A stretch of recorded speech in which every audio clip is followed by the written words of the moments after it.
I associate you as someone who is, you've done amazing to stay so fresh for so long. We know about 30 years of Jericho. You reinvent yourself so well.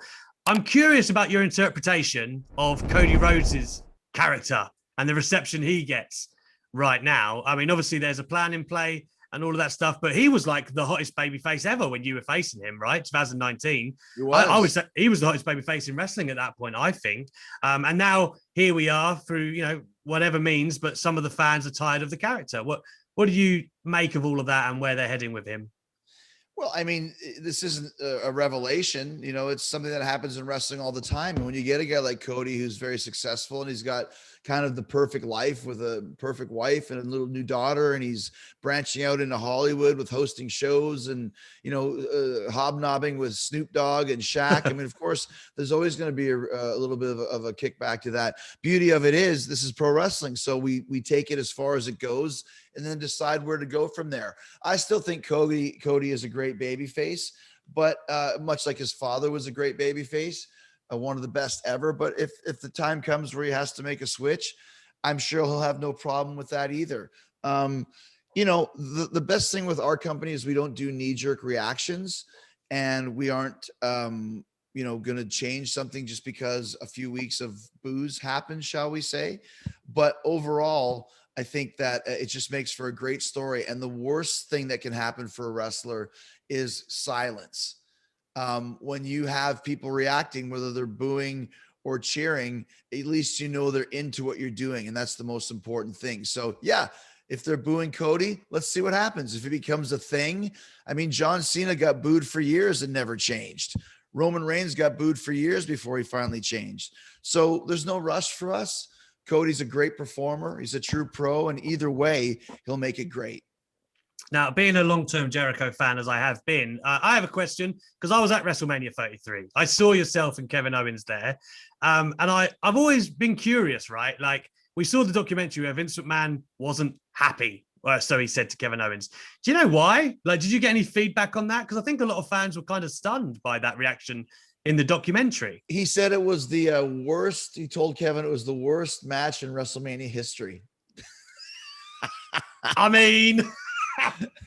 I never heard anything about that. When I came through, Vince went. So I think he was on Kevin's case at the time. I think he thought he was going through a phase where maybe he thought Kevin had some extra weight that he wanted him to lose, or wasn't happy with his work as a heel. Kevin is a very unique performer in that he's amazing.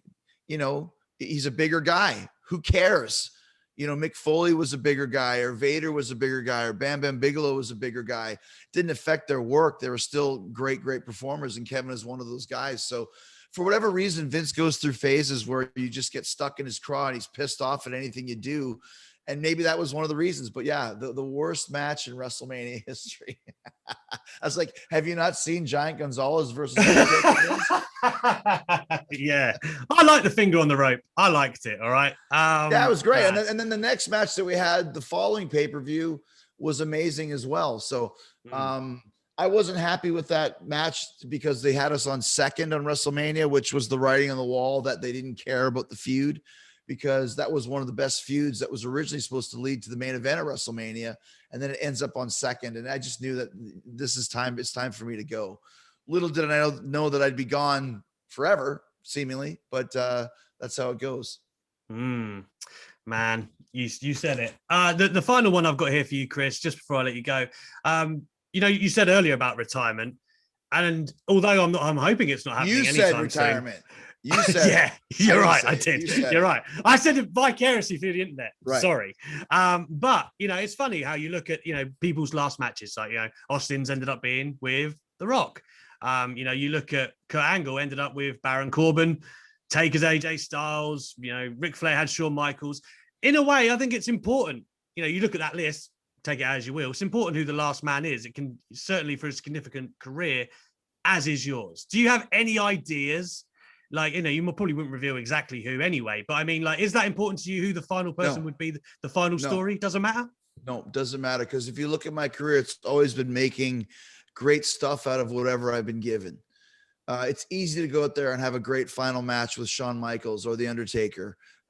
It's easy to go out there and have a great final match with, these great workers. And to me, I won't even know when it's my final match, and whether, for me, it'll probably be someone like Marco Stunt. We'll go out there and have a great match and tear the house down. And I'll go, you know what? That's pretty much it. I don't have any real thoughts about it. Obviously at 50 years old, I know that the time is short, but who's to say how short it is? I still have great ideas for stories. I still feel that my stuff is some of the best stuff on the show. The ratings that I draw are still high, so I know I'm not wearing out my welcome, so to speak. So to me, when I start feeling like I'm not Chris Jericho, if I start feeling that I'm kind of demeaning my legacy, then I'll stop. But I'm not at that point right now. And I'm actually really having fun and very super motivated and super inspired by what we're doing by AEW. And the last thing I would want to do is take myself out of the game at this point when we continue to grow at such a huge level. I want to be there when we come to England. I want to be there when we go to Canada. I want to be there when we get our first 2 million rating, 2 million people watching the show. And to me, I feel I'm still a very integral part of the show and have been since day one. So I'm really enjoying it. I dig it. I love AEW. I have no plans of going anywhere else or doing anything else in the wrestling business other than being right here. I'd like to go to Japan 1 or 2 more times if it's an AEW style show. I'd love to work with Suzuki over there or Will Ospreay. I'd love to do a tag team with Kenny Omega in Japan. I think Omega and Jericho versus Tana and Okada is a Tokyo Dome sellout. So I have all that in my back pocket. So I'm just working hard on staying in shape, on having great ideas, and just contributing at the highest possible level.